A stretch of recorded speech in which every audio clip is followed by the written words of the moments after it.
पाणे जी, आपका प्रश्न मूल प्रश्न से हटकर के है, लेकिन मैं आपको बताना चाहता हूं, आप पता नहीं किसान हैं कि नहीं है, मैं नहीं जानता, क्योंकि आप लोग पेशे से समाजवादी हैं।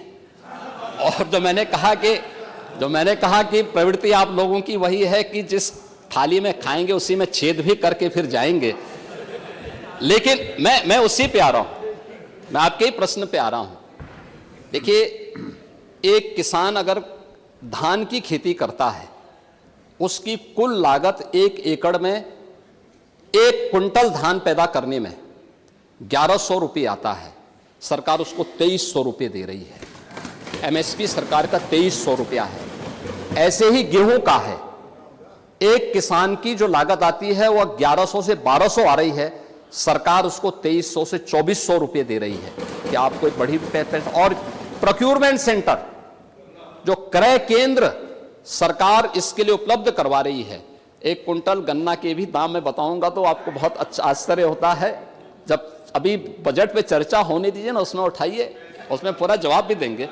लेकिन ये एक किसान की लागत आती है, और मुझे ये कहते हुए कि पहली बार उन किसानों को सम्मान मिला है। राजनीति अपनी जगह है, लेकिन प्रोक्यूरमेंट सेंटर के माध्यम से, सीधे डीबीटी के माध्यम से किसान के खाते में पैसा जा रहा है, सीधे उसको पैसा दिया जा रहा है। और दलहन तिलहन के लिए भी अतिरिक्त आमदनी उस किसान की इसके माध्यम से हो सकती है। अन्य तमाम उसमें भी सरकार ने उसको दलहन तिलहन के लिए हमने फ्री में बीज भी उन्हें उपलब्ध करवाने का काम किया है। तो क्या आपको लगता नहीं कि ये 1.5 गुना से ज्यादा दाम मिल रहा है, और सरकार इसको आगे भी बढ़ाने का काम करेगी? प्रश्न संख्या 3 श्री प्रधान है नहीं। प्रश्न संख्या 4 श्री पंकज मलिक। और चलिए आगे बढ़ते हुए आपको लिए चलते हैं। प्रधानमंत्री नरेंद्र मोदी संबोधित कर रहे हैं, समारोह में मौजूद हैं, क्या कुछ कह रहे हैं सुनवाते हैं आप। तो नेचुरल रिसोर्सेज की अपनी भूमिका होती ही है, लेकिन उससे भी ज्यादा ह्यूमन रिसोर्स की बहुत बड़ी भूमिका है। मुझे याद है जब महाराष्ट्र और गुजरात के अलग होने का आंदोलन चल रहा था, तब तो हम बहुत बच्चे थे, लेकिन उस समय एक चर्चा ये भी होती थी कि गुजरात अलग होकर के क्या करेगा। उसके पास कोई प्राकृतिक संसाधन नहीं है, कोई खदान नहीं है, न कोयला है, कुछ नहीं है, ये करेगा क्या? पानी भी नहीं है, रेगिस्तान है, और उधर पाकिस्तान है, ये करेगा क्या?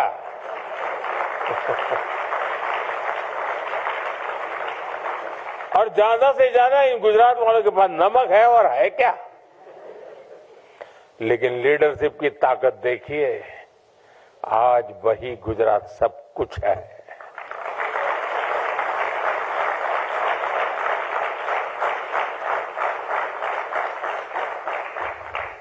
वहां के जन सामान्य में ये जो सामर्थ्य था, रोते नहीं बैठे कि ये नहीं है, वो नहीं है, ठिकाना नहीं, फलाना, अरे जो है सो वो।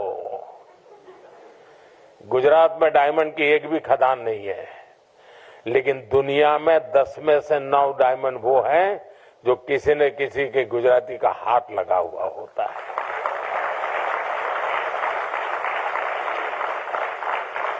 मेरा कहने का तात्पर्य यह है कि सिर्फ संसाधन ही नहीं, सबसे बड़ा सामर्थ्य होता है ह्यूमन रिसोर्स में, मानवीय सामर्थ्य में, जनशक्ति में, और जिसको आज की भाषा में लीडरशिप कहा जाता है। 21वीं सेंचुरी में तो ऐसे रिसोर्स की जरूरत है जो इनोवेशन को लीड कर सके, जो स्किल को चैनलाइज कर सके। आज हम देखते हैं कि हर क्षेत्र में स्किल का कितना बड़ा महत्व है।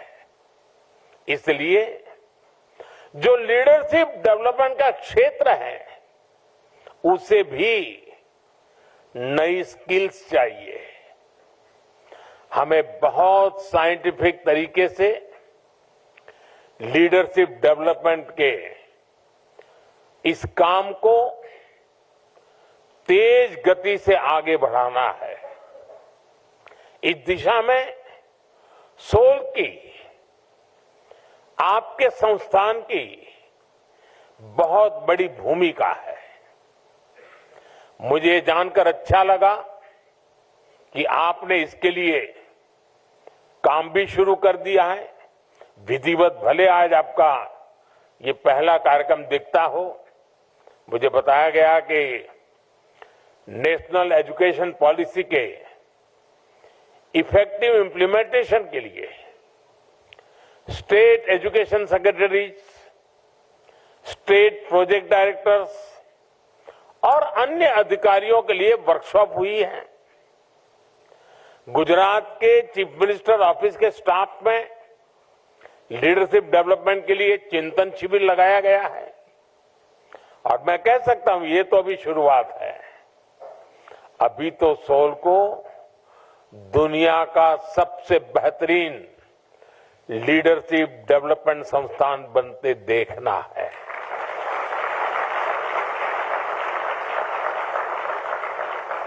और इसके लिए परिश्रम करके दिखाना भी है। साथियों, आज भारत एक ग्लोबल पावर हाउस के रूप में इमर्ज हो रहा है।